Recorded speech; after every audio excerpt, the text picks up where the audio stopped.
Hello friends, I am Aprati. Welcome back to our channel plants space. हमारे पास ये yellow spider chrysanthemum है, जिसमें ये 2 प्लांट्स ही फिलहाल हमारे पास बचे हुए हैं और हम नहीं चाहते कि ये वैरायटी हमारे पास से ख़त्म हो जाए।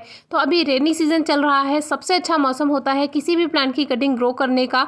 तो अभी हम ये जो प्लांट्स हैं इनकी कटिंग ग्रो करने वाले हैं, जिसके लिए हमने इसकी लगभग 3 से 4 इंच बड़ी कटिंग कट कर ली है और यही हम ग्रो करने वाले हैं।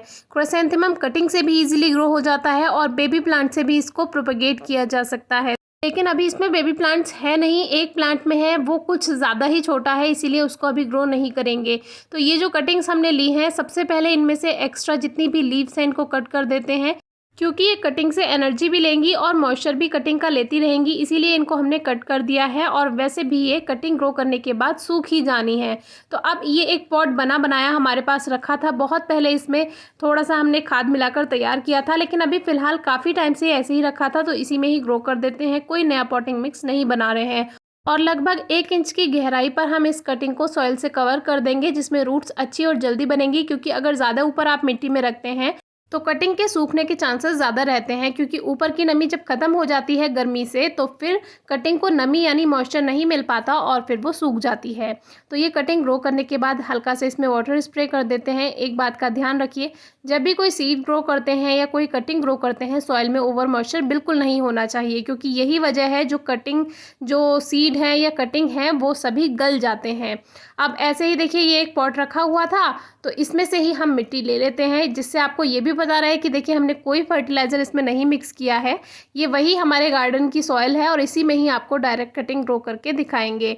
तो ये ज़रूरी नहीं है कि आप खाद का मिक्सचर ही तैयार करें तभी आपके प्लांट्स की जो कटिंग आपने ग्रो की है तभी ग्रोथ होगी, क्योंकि जो खाद होता है वो एक तरह से गर्म होता है। अगर आपको खाद वाली मिट्टी में बनाकर रखना है तो पहले से ही मिट्टी को लगभग 10-15 दिन बनाकर रख दीजिए, उसके बाद उसमें कटिंग ग्रो कीजिए। तो उससे क्या होगा, उसमें भी अच्छा रिजल्ट मिलेगा और जो खाद की गर्माहट है वो कटिंग को नहीं लगेगी। आपसे अगर प्लांट्स की कटिंग या सीड्स ग्रो नहीं होते हैं, रिजल्ट नहीं मिल पाता है, तो आप कोशिश कीजिए कि जो आपके दूसरे प्लांट्स के पॉट्स हैं उसमें ऐसे ही सीड्स ग्रो कीजिए, आपको ऐसे ही अच्छा रिजल्ट मिलेगा बिना किसी सॉइल मिक्सचर को तैयार किए। दूसरी बात, कटिंग भी आप किसी भी गमले में, जो दूसरे प्लांट्स के गमले हैं उसमें लगा दीजिए थोड़े समय के लिए, फिर बाद में उसको आप शिफ्ट कर सकते हैं जब उसमें थोड़ी ग्रोथ हो जाए, रूट्स बन जाए, तो भी बहुत अच्छा रिजल्ट मिलता है। यानी कि जब हम किसी चीज़ की ज़्यादा देखभाल करते हैं तो उसके नेगेटिव पॉइंट्स हमें देखने के लिए मिलते हैं। तो कभी कभी कुछ चीज़ों को हमें ऐसे ही छोड़ देना चाहिए, तब उसमें ज़्यादा अच्छा रिजल्ट हमें देखने के लिए मिलता है। तो आप भी ज़रूर ट्राई कीजिएगा। ऐसे ही किसी भी पौधे के गमले में आप मिट्टी हटाकर सीड लगभग 1 इंच या आधा इंच के करीब सॉइल से कवर कर दीजिए। उसमें आपको हल्की सी नमी बनाकर रखनी है, बहुत ज़्यादा नमी ना होने पाए, बस इतनी कि उसमें सॉइल में हल्का सा मॉइस्चर रहे, तो सीड जल्दी जर्मिनेट होता है। ऐसे ही कटिंग होती है। कटिंग को लगभग आप 1 से 1.5 इंच की गहराई में ग्रो कीजिए।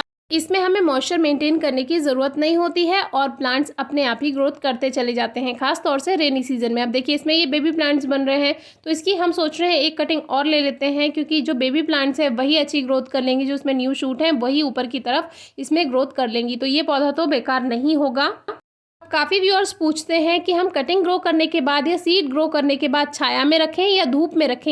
तो देखिए, कटिंग या सीड ग्रो करने के बाद फुल डे सनलाइट में ना रखें, क्योंकि इससे नमी उड़ जाती है, यानी मॉइस्चर उड़ जाता है और फिर मिट्टी ड्राई हो जाती है, जिसकी वजह से रिजल्ट हमें नहीं मिलता है। तो कोशिश कीजिए या तो सेमी शेड हो जहाँ छन छन कर धूप आए, या जो दूसरे गमले हैं उनके साइड में आप उन कटिंग्स को या सीड्स को रख सकते हैं। इससे सीधी धूप भी नहीं पड़ेगी और हल्की सी छाया भी रहेगी, यानी सेमी शेड रहेगा, हल्की हल्की छन छन कर धूप आएगी। फिर भी अगर आपकी कोई क्वेरी है और आपको कुछ समझ नहीं आता है तो ज़रूर पूछेगा, हम जल्दी से जल्दी आंसर करेंगे। Thank you.